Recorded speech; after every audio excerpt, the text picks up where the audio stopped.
wabarakatuh. Alhamdulillah Rabbil Alamin, hamdal hamidin, hamdal mustaghfirin, hamdan yuafi ni'amahu yukafi'u mazidah. Asyhadu an la ilaha illallah, asyhadu anna Muhammadan abduhu wa rasuluh. Allahumma salli wa sallim wa barik ala sayyidina Muhammad wa ala alihi wa ashabihi wa li baitihi wa dhurriyyatihi ajma'in wa ba'd.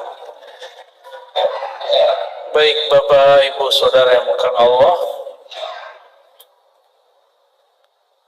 saya baru ingat materinya tentang tasawuf ya. Apakah tasawuf itu warisan Nabi Muhammad atau warisan Hindu-Buddha? Ya, atau warisan agama-agama lain. Nanti kita akan coba lihat ya.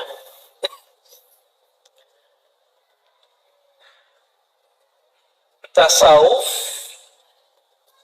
secara bahasa itu ulama berbeda pendapat asal katanya apa. Apakah tasawwafa dari kata sofa atau suf atau suffah. Perdebatan itu panjang, sampai beberapa tahun ini orang masih membicarakan itu. Tapi kalau membicarakan tasawuf masih pada tataran ini ketinggalan zaman. Kalau membicarakan tasawuf bukan di situ, definisinya apa? Ternyata Imam ahli hadis namanya Al-Hafiz Abu Nu'aim menulis kitab dulu. Baru denger ya, Imam ahli hadis namanya Abu Nu'aim. Tahunya Bukhari Muslim doang ya. Kalau orang ngaji hadis pasti kenal imam ini, namanya Abu Nu'aim Al-Asbihani. Siapa namanya? Abu Nu'aim Al-Asbihani. Imam Abu Nu'aim Al-Asbihani ini mengumpulkan riwayat dari Abu Bakar sampai zaman dia, perkataan ulama salafus soleh dan khalaf, ulama terdahulu dan sampai zaman dia abad keempat, tentang kerohanian Nabi. Setelah dikumpulkan, muncullah definisi tasawuf ratusan bahkan ribuan. Imam Zarruq bilang 2000, tapi saya hitung nggak nyampe. Jadi setiap sahabat itu mewariskan sisi tasawuf Nabi. Sahabat Abu Bakar ada tasawufnya apa? Dan beliau memulai dari nama Abu Bakar As-Siddiq radhiyallahu ta'ala anhu. Maka bagi imam ahli hadis namanya Abu Nu'aim Al-Asbihani, tasawuf itu bukanlah lain dari ajaran Islam, tapi tasawuf itu sama dengan fikih. Fikih itu warisan fikih ilmu zahirnya Nabi, itu fikih. Contoh, sholat sah itu bagaimana caranya? Bersuci. Yang disucikan dalam fikih zahir atau batin? Zahir atau batin? Fikih loh ya.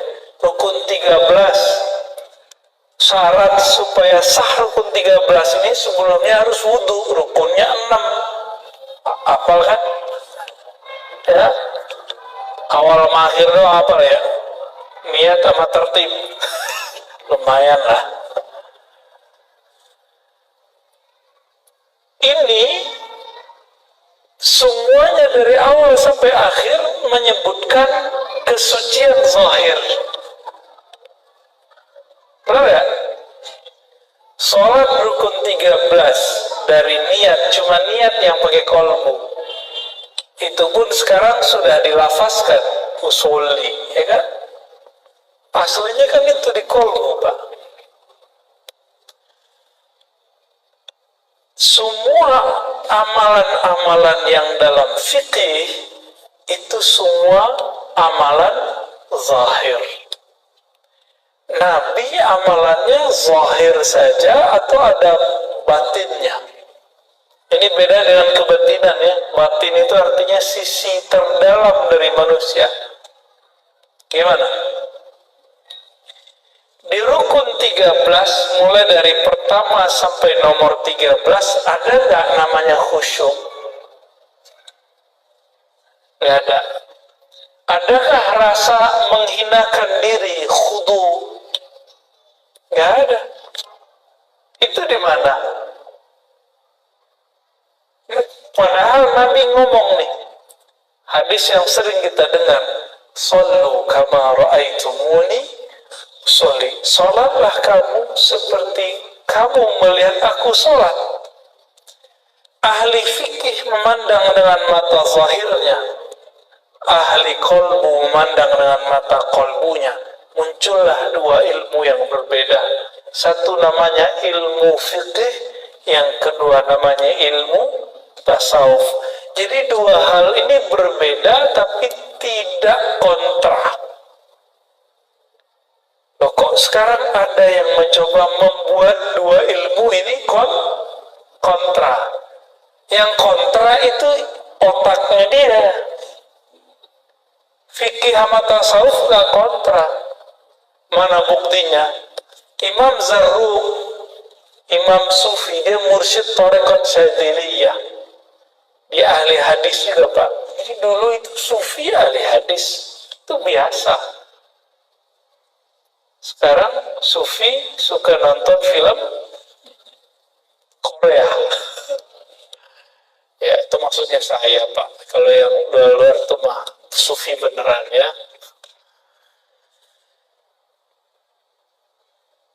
Apa kata mereka?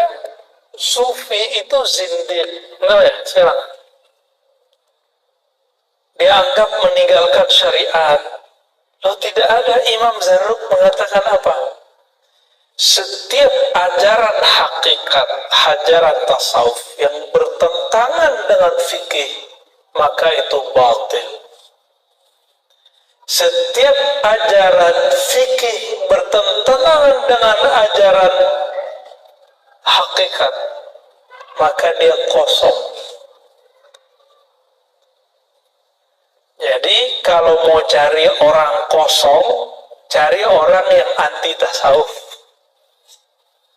Cari orang zindik, cari orang ngomong tasawuf tapi nggak mau bersyariat. Kalau mau cari wali Allah, cari orang yang berfikih zahirnya, berhakikat batinnya. Wali itu namanya. Wali Allah, sufi. Beda definisi ya sama mereka ya. Kalau mereka membuat definisi sendiri, padahal nggak ngerti sufi itu apa. Apa kata mereka, sufi kalau udah tinggi nggak sholat. Oh, mana ada sufi begitu? Ya, itu mah sufinya Cang Nandar ya. Nggak ada sufi begitu, nggak ada. Ya.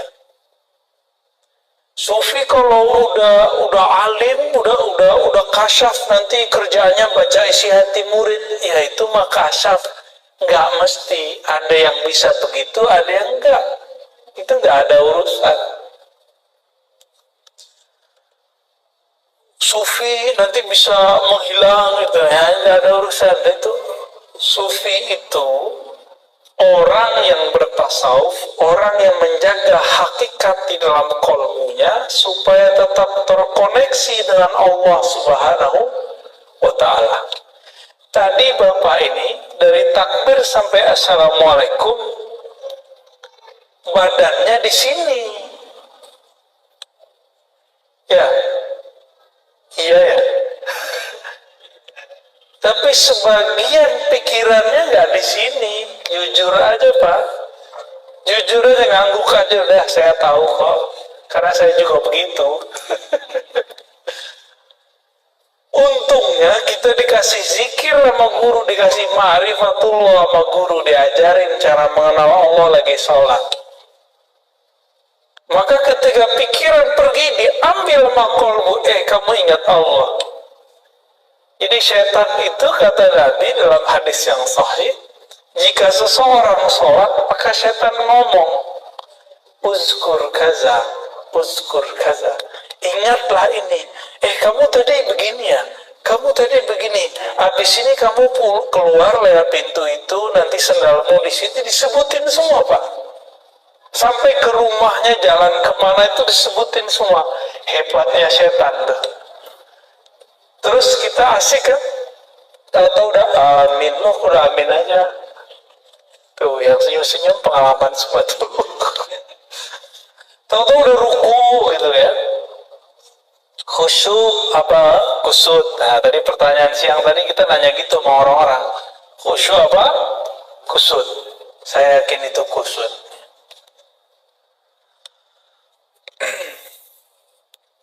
Para sufi itu mewarisi khusyuknya Nabi. Ahli fikih mewarisi rapinya zahir sholatnya Nabi. Maka seharusnya ini satu paket, zahir dan batin, jangan dipisah-pisah. Jadi kira-kira ini saya belum nyebutin hadis macam-macam, baru hadis sholat aja. Tasawuf bagian dari Islam atau bukan? Ya, bagian dari Islam atau enggak? Warisan Hindu Buddha atau apa? Emang orang Hindu Buddha ada bertorekot? Ada nggak orang Hindu Buddha zikir la ilaha illallah kencang-kencang? Wah, Buddha dari mana? Syiah. Emang udah pernah datang ke Iran? Orang Syiah gitu zikirnya. Orang Syiah kalau zikir ya Ali, ya Husain sampai mukul-mukul badan. Kalau tarekat enggak. Dia berzikir la ilaha illallah, memukulkan kalimat itu ke dalam dirinya. Kalau orangnya suka ngerok, Pak, itu zikirnya kencang. Sampai kemudian hilang suaranya, nggak jelas. Kayak suaranya Cang Nandan kalau lagi canda. Emang dia kalau lagi canda tuh suaranya begitu. Bener ya? Bener banget ada. Baik. Bukan itu perwajahan tasawuf. Tasawuf itu lebih umum dari itu semua. Maka Imam Al-Junaid Al-Baghdadi mengatakan tasawuf itu banyak metodenya. Setiap nafas itu ada metodenya. Ujungnya satu, berakhlak. Akhlak itu ada kepada Allah, ada kepada makhluk. Maka siapa yang bertambah adab akhlaknya kepada Allah, adab akhlaknya kepada makhluk, itulah sufi yang sebenarnya. Ya mohon maaf kalau ada guru-guru di sini kan ngajar cuma budi pekerti, itu baru ke makhluk. Kalau ke Allah itu mesti bertasawuf, mesti bertasawuf. Ya, jadi tasawuf itu bukan hanya sekedar suluk-suluk. Suluk itu hanya salah satu metode dari tasawuf. Pakai tasbih itu hanya salah satu metode dari tasawuf. Tasawuf lebih umum dari itu. Masih ingat hadis Jibril? Nabi ditanya Islam, iman, ihsan. Fikih itu warisan dari al-Islam. Coba lihat, rukun Islam 5. Semuanya amal zahir bukan? Syahadat, sholat zahir, puasa zahir, zakat di luar zahir kita malah. Ya. Haji zahir nggak? Bapak haji pakai perasaan atau pakai badan? Saya mau ke Mekah nih. Cing, bisa begitu nggak? Nggak bisa, Pak. Mesti pakai badan. Saya mau zakat pakai hati, bisa nggak? Ustadz, saya cukup puasa lidah, puasa lisan. Bisa nggak? Nggak bisa. Mesti puasanya lahir batin. Karena ini lahir, turunlah namanya hukumnya, hukum fikih. Maka kalau belajar hukum yang ada di rukun Islam nggak lewat fikih, nggak sah fikihnya. Nanti bisa aneh. Muncullah di Jawa Timur dulu orang kalau sholat, dia sholat selalu pakai sendal. Karena dia baca hadis. Sallu ala ni'alikum. Sholatlah kamu pakai sendal. Pakai tarompah. Ya, benar namanya. Gitu. Itu mereka pakai sendal, Pak. Jadi aneh ya. Kenapa nggak belajar fikih lewat, belajar hukum Islam lewat fikih? Sama, ada orang ingin mengenal Allah, merasakan khusyuk, tapi nggak lewat tasawuf. Muncullah, mohon maaf, buku-buku cara sholat khusyuk, tapi isinya nggak ada yang menyentuh. Isinya cuma sampai perenungan, merenungi makna, memahami teks, sampai di situ doang. Nggak ada yang betul-betul khusyuk yang Nabi maksud, itu nggak nyampe. Tanya semua ustadz hari ini, hampir semua mengatakan khusyuk itu memahami bacaan. Mampus Bapak yang nggak bisa bahasa Arab. Ya, menakutkan khusyuk kalau begitu, Pak. Pada berhenti sekolah, bukan berhenti sekolah, berhenti sholat. Tok Bapak udah berapa tahun Pak sholat, Pak? Dari kecil, Pak ya? Udah 60 tahun. Dari dulu belajar bahasa Arab nggak? Enggak. Terus kalau ada ustadz bilang khusyuk itu harus mengerti yang dibaca, Bapak stres nggak mikirin itu? Ya, nggak mungkin itu. Orang Arab Badui itu betul mereka bisa bahasa Arab, tapi bukan berarti mereka bisa ngerti Quran, Pak. Mereka sholat aja. Maka Arab Badui itu lagi sholat, ada yang meludah, ada yang mainin tangan, ada yang ada cincin diputer-puter kayak anak kecil. Kalau lagi duduk dia mainin pasir. Nabi ngurusin sahabat yang begitu-gitu, Pak. Jangan dikira sahabat Nabi itu semuanya seperti Abu Bakar, Umar, Utsman. Ada yang Badui. Ada datang ke masjid cuma kentut doang, pipis doang tuh ada. Itu Arab Badui. Nabi ngurusin orang begitu dan gak pernah emosi, gak pernah bilang, ente zindik, masa masjid dipipisin? Gak ada. Sekarang cuma beda Sayyidina sama gak Sayyidina, kunut sama kunut, gak kunut. Ustadznya pakai doa jamaah, gak doa jamaah, itu rame di masjid. Mana akhlak nabinya? Ya, maka ada ilmu yang ketiga. Ilmu kedua iman, ilmu ketiga namanya ihsan. Ihsan itu yang melahirkan namanya tasawuf. Di fikih ada metode ringkas belajar fikih. Bapak kalau saya suruh pelajari cara sholat, buka Al-Quran, bisa ketemu nggak rukun 13? Nggak. Di situ ada bacaan usuli, ada nggak di Quran? Makanya mereka biar nyuci otak orang awam begini, kamu baca di Quran hadis nggak ada usuli gitu, untuk batalin usuli. Emang nggak ada ya, dia aja nggak ada di Quran kok yang ngomong itu. Dibuka di Quran itu cuma perintah aqimus shalah, dirikanlah olehmu sekalian sholat. Cuma begitu. Cara sholat di mana? Di hadis. Oke. Sekarang buka Sahih Bukhari, Sahih Muslim. Ketemu nggak cara sholat rukun 13?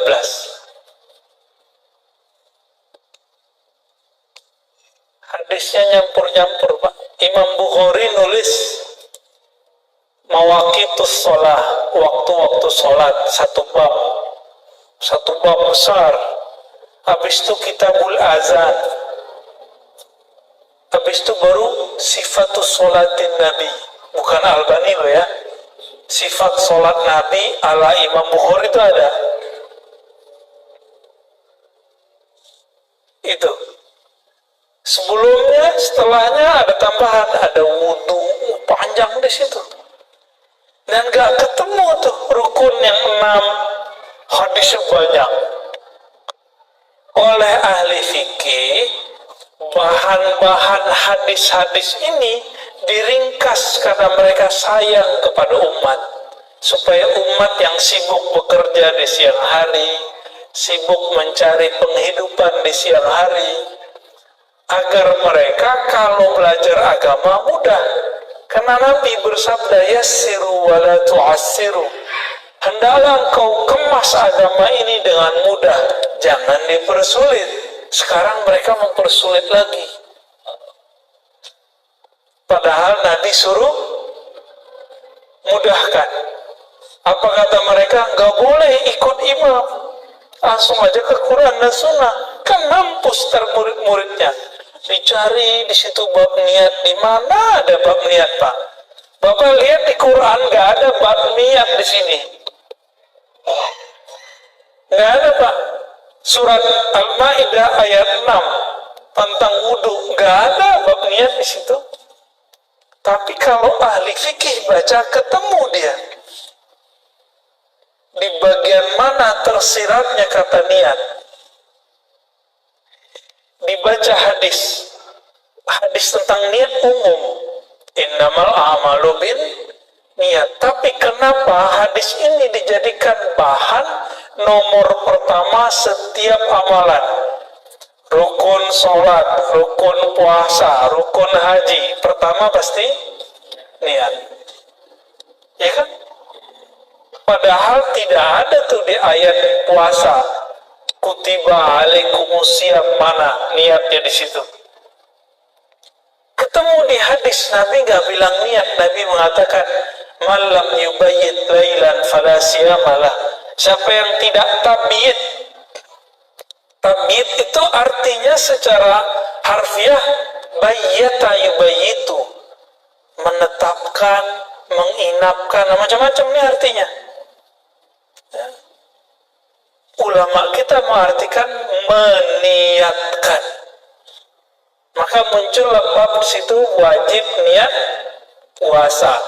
Dari hadis itu maka ulama kita menganjurkan para imam setiap malam mengingatkan umat, wa tawasau bis bil haqqi wa tawasau bis sabri. Tapi sama kawan kita dibid'ahkan lagi, ya, repot begitu. Padahal ini memudahkan umat, seperti dulu Umar memudahkan umat, Imam Syafi'i memudahkan umat, dan itu berkembang terus sampai akhir zaman. Jadi kira-kira kalau kita kembali lagi langsung ke Quran dan Sunnah, itu cara sholatnya nanti jadi amburadur nggak tuh? Pasti amburadur, Pak. Nah, cara belajar fikih itu lewat mazhab. Lalu cara belajar tasawuf pakai apa?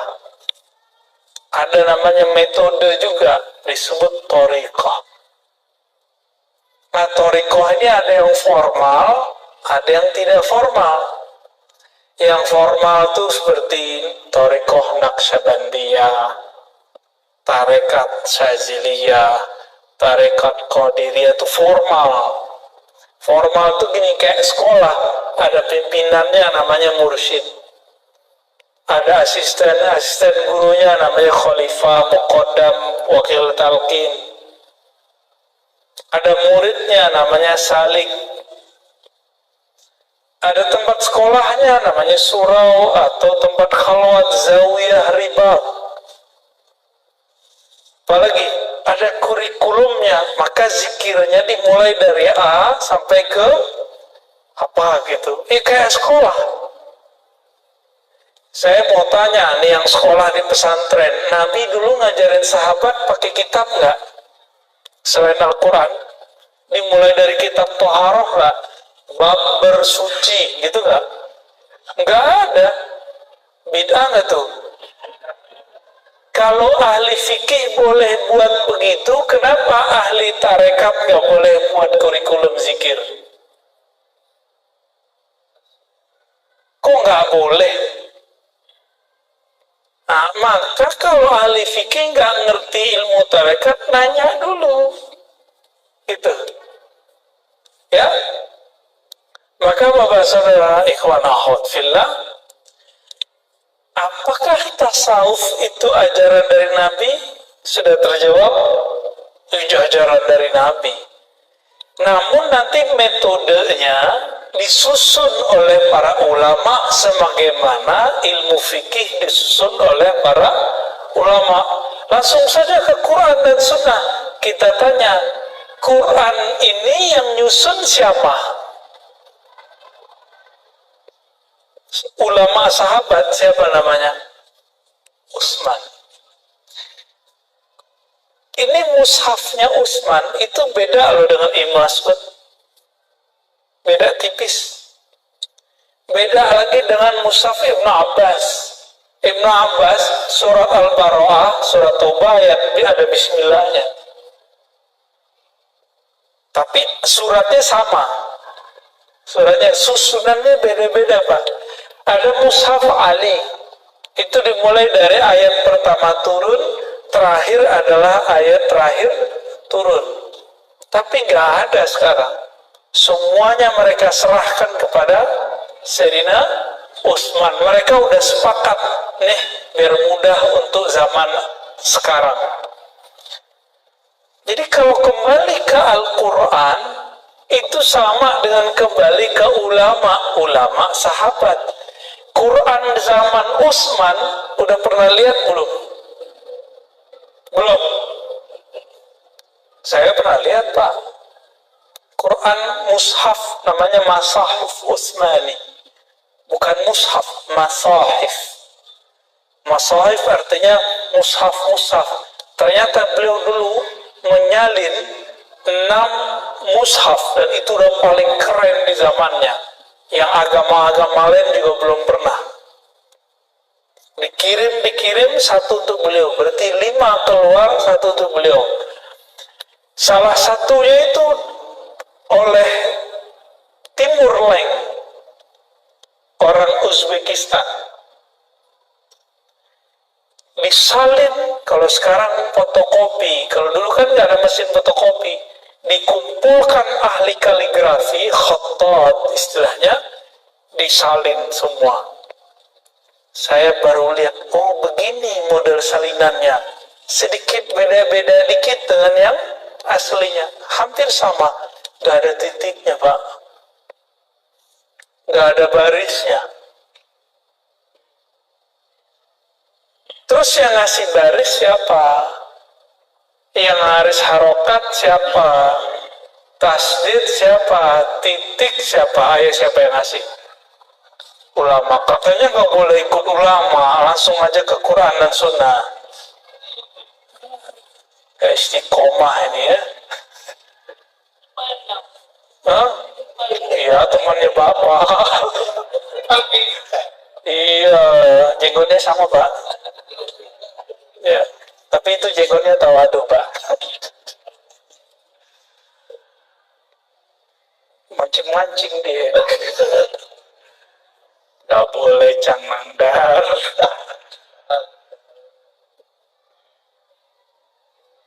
Kata mereka apa? Langsung ke Quran. Quran ini yang menyempurnakan cara bacanya ulama. Bacanya sama. Jadi kalau Utsman bin Affan baca, kita baca Quran kita begini nih, lengkap nih. Banyak awan-awannya kan? Ya kan? Ada baris-barisnya. Itu bunyinya sama dengan Utsman. Kalau dia baca Quran, kita dia nggak ngerti, Pak. Sama seperti kita nggak ngerti baca Quran Utsman, tapi teksnya sama. Cara bacanya beda karena Utsman belum dikasih tahu cara harokat ini. Seperti kita nggak dikasih tahu model dulu yang tidak ada titik, koma, segala macam. Kita beruntung Pak hidup sekarang. Kalau hidup zaman dulu, Bapak ini harus hafal Quran semua. Ini cukup imam kita aja hafal kan? Ini udah mau Ramadan, imam kita mulai murojaah nih. Daripada al-haqqul mutakasir mulu.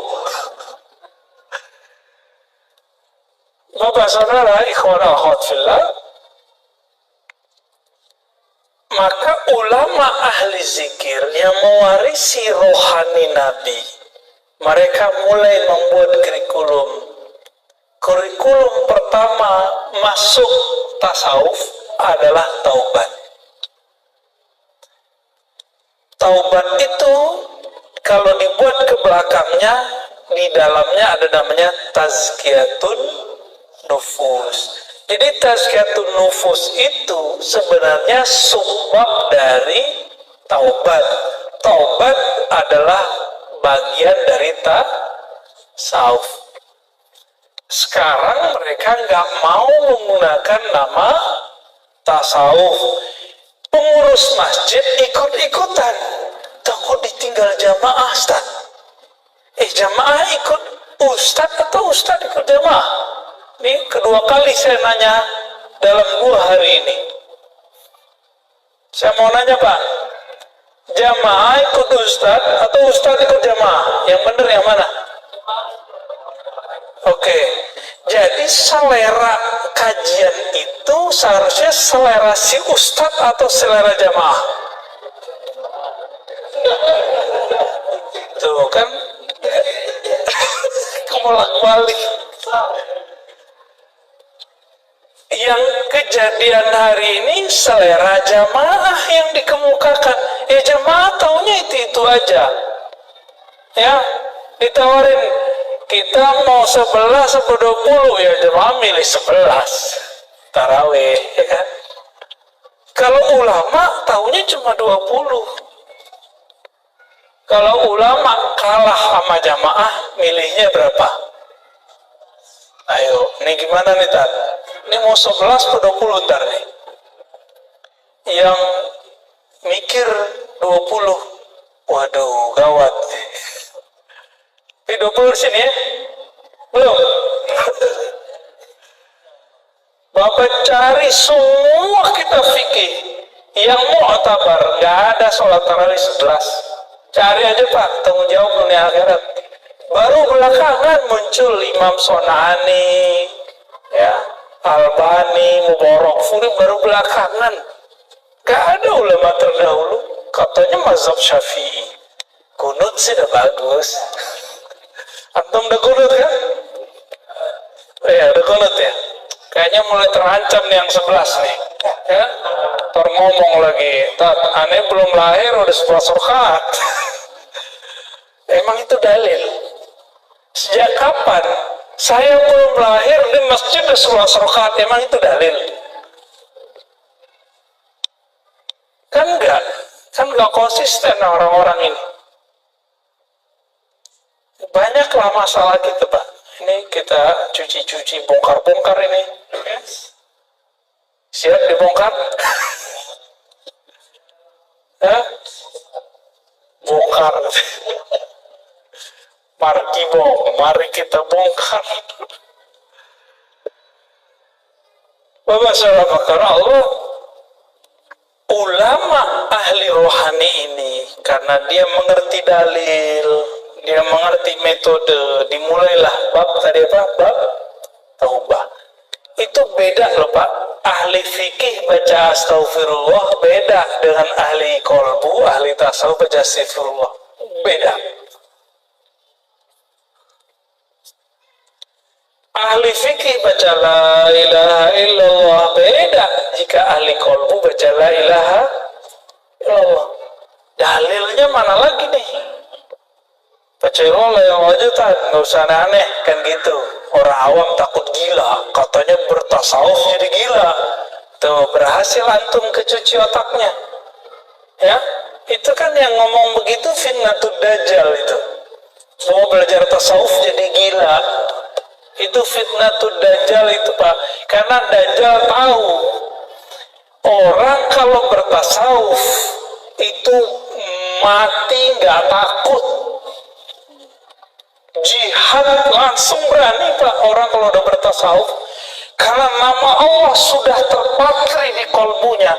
Jika Allah memanggil jihad yang sahih ya, bukan jihad-jihadan, bukan jihad jahat, jihad yang asli, itu dia akan menjawab. Tapi kalau jihadnya pakai hawa nafsu, dia nggak akan pernah menjawab. Maka dulu sahabat-sahabat nanya, "Wahai Rasulullah, ini kami ada yang jihad membela si fulan, membela kelompok, membela partai, membela suku, membela marwah." Apa kata Nabi? Jihad itu bukan itu. Jihad itu kamu berjuang li'ilahi kalimatillahi hiyal ulya. Hadis Sahih Muslim, untuk mengangkat nama Allah yang tinggi. Di dirinya nama Allah belum tinggi, bagaimana dia mau berjihad di luar?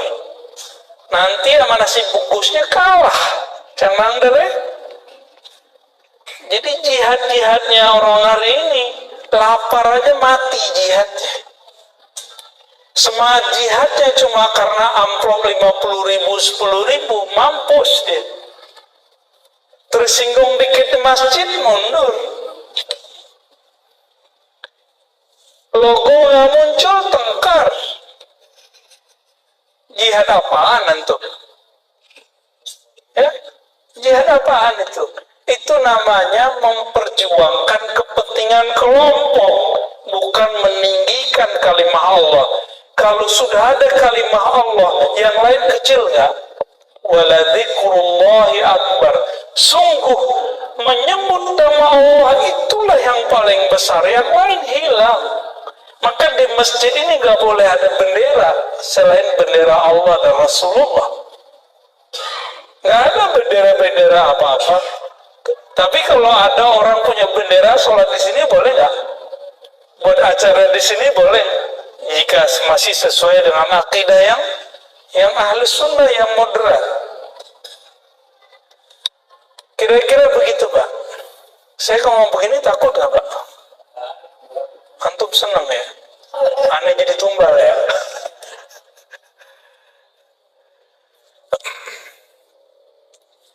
Ahli-ahli tasawuf ini karena di kolbunya dibimbing orang bertaubat.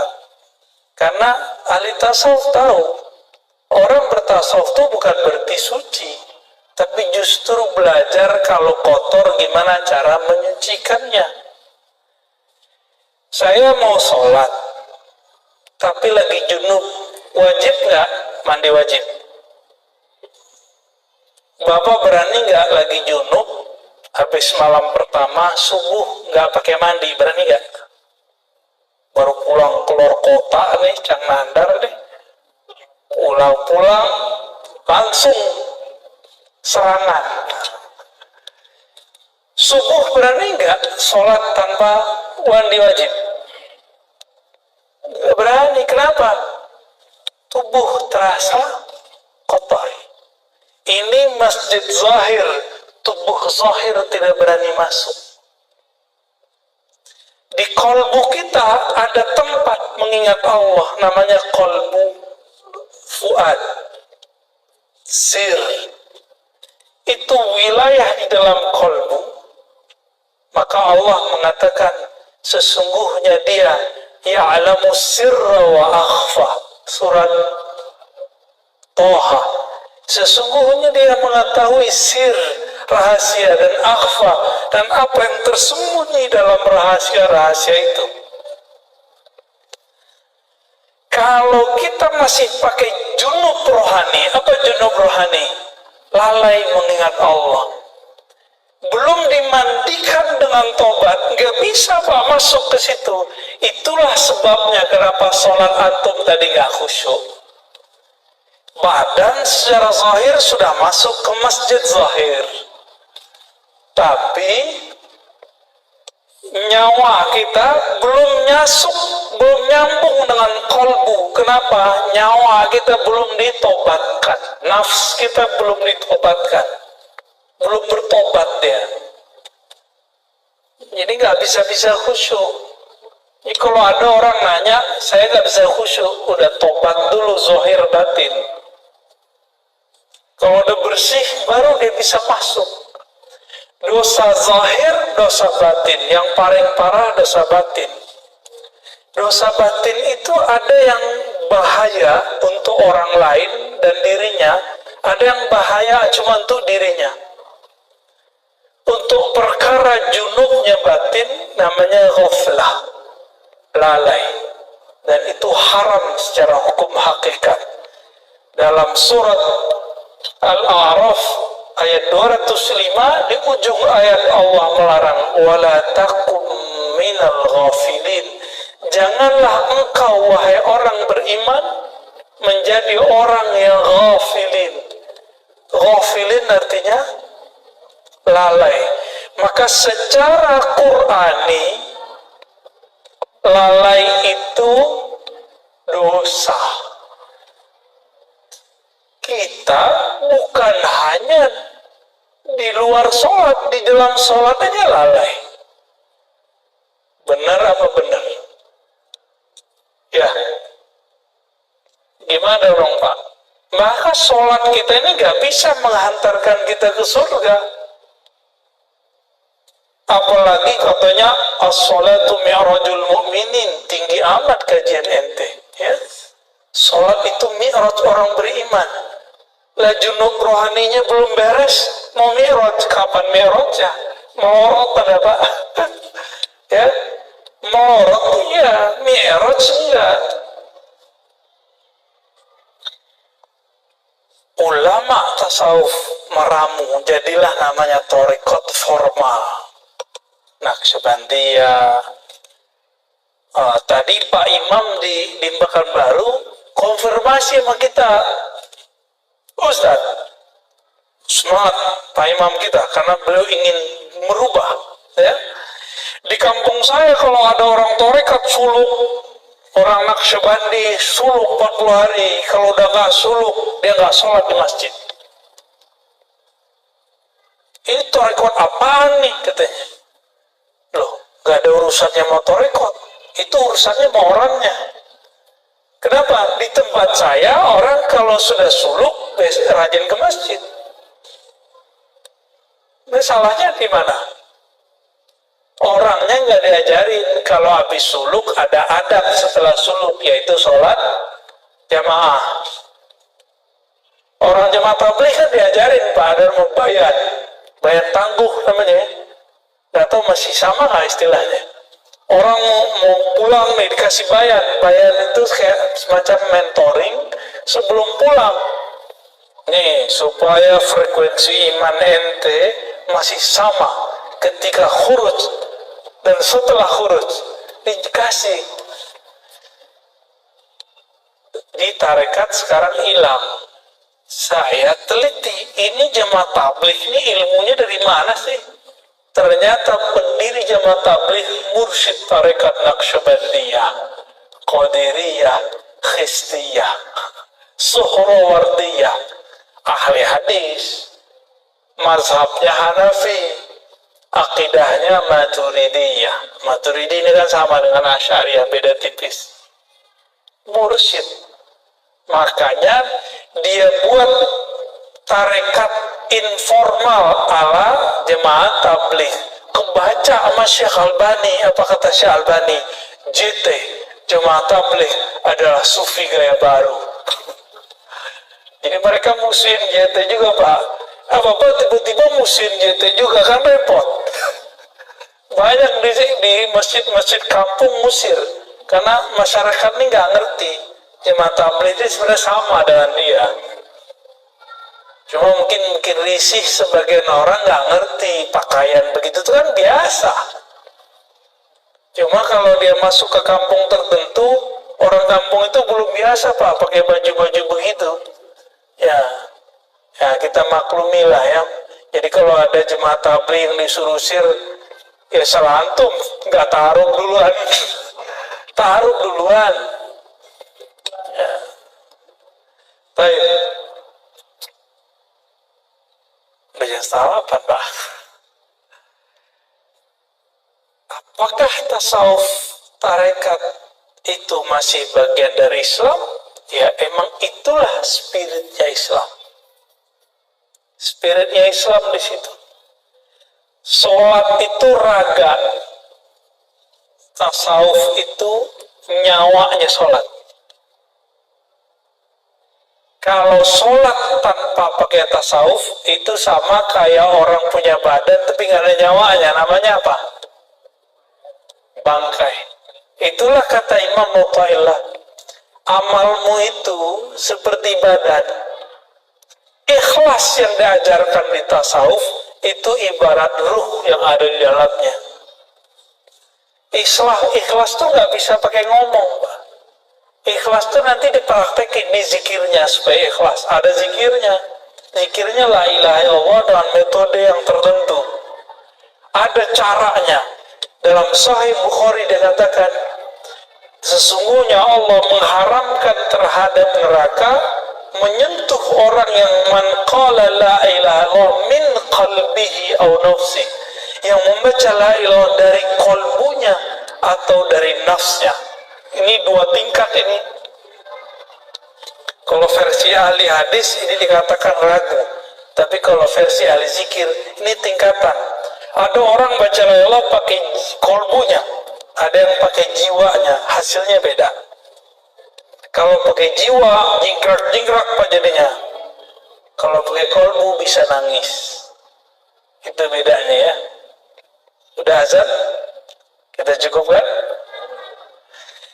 Kita skip dulu. Semoga Allah meridai kita semua dan menjadikan kita pewaris zahir ilmu.